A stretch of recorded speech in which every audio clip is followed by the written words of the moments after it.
Hello everyone, welcome to my channel. आज हम पढ़ेंगे हिंदी क्लास 12 के चैप्टर 9 से हिंदी काव्य से संकलित रामधारी सिंह दिनकर द्वारा रचित उर्वशी, जिसका पार्ट 1 पढ़ा दिया गया है। इस वीडियो में आपको पार्ट 2 देखने को मिलेगा। तो आइए देखते हैं।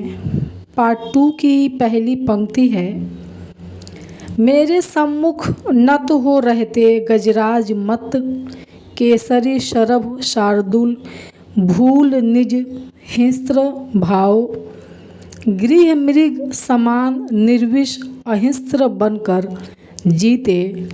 इसकी व्याख्या है, कवि कहता है कि मेरे सामने पागल और मदमस्त हाथी भी सिर झुकाकर रहते हैं। शेर चीता और हिंसक पक्षी भी मेरे साथ अहिंसक बनकर जीवन व्यतीत करते हैं। आगे की पंक्ति है, मेरी भ्रू स्मृति को देख चकित विस्मित विभोर, सुरमा निमिष खोले अवाक रह जाते हैं। शलत हो जाता स्वयमेव सिंजिनी का कसाव, सशस्त्र करों से धनुष बाण गिर जाते हैं।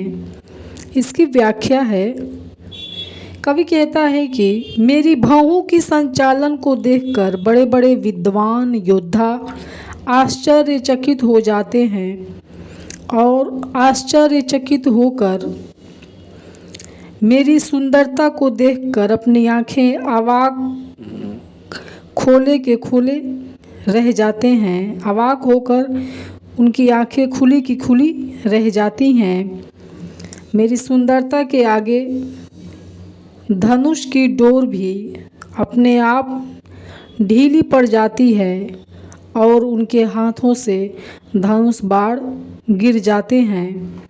आगे की पंक्ति है, कामना वहनी की शिखा मुक्त मैं अनवरुद्ध, मैं अप्रतिहत मैं दुर्निवार, मैं सदा घूमती फिरती हूँ। पवनांदोलित वारिद तरंग पर समासीन निहार आवरण में अंबर के आर पार, उड़ते मेघों को दौड़ बाहुओं में भरती, स्वप्नों की प्रतिमाओं का आलिंगन करती। इसकी व्याख्या है, कवि कहता है कि मैं कामना की मुक्त शिखा हूँ, मैं अनवरुद्ध, मेरे सामने कोई रुकावट नहीं है, मुझे कोई रोक नहीं सकता है, मैं सदा घूमती रहती हूँ। हवा के चलने से जो बादल की लहरें उड़ती हैं, मैं उसी पर आसीन हूँ और आकाश में जो बादल घिरे रहते हैं और इधर उधर दौड़ लगाते हैं, उन्हें मैं अपनी बाहों में अपनी भुजाओं में भर लेती हूँ और स्वप्नों की प्रतिमाओं का आलिंगन करती हूँ। विस्तीर्ण सिंधु के बीच शून्य एकांत द्वीप यह मेरा उर, विस्तृत सागर के बीच में जो शून्य एकांत द्वीप जलता रहता है, वही मेरा हृदय है। आगे की पंक्ति है, देवालय में देवता नहीं केवल मैं हूँ, मेरी प्रतिमा को घेर उठ रही अगुरु गंध, बज रहा अर्चना में मेरा नुपुर, भूनभ का सब संगीत नाद मेरे निस्सीम प्रणय का है, सारी कविता जयगान एक मेरी त्रैलोक विजय का है। इसकी व्याख्या है, कवि कहता है कि देवालय में देवता नहीं रहते, बल्कि उनके स्थान पर केवल मैं ही रहती हूँ और अगुरु नामक सुगंध मेरी प्रतिमाओं को घेर कर ही उठता है और मेरी ही पूजा में मेरा नुपुर ही बजता है। आकाश और पृथ्वी के बीच जो संगीत बजती है, वो मेरे असीम प्रेम की संगीत है और जो मेरी कविताएं हैं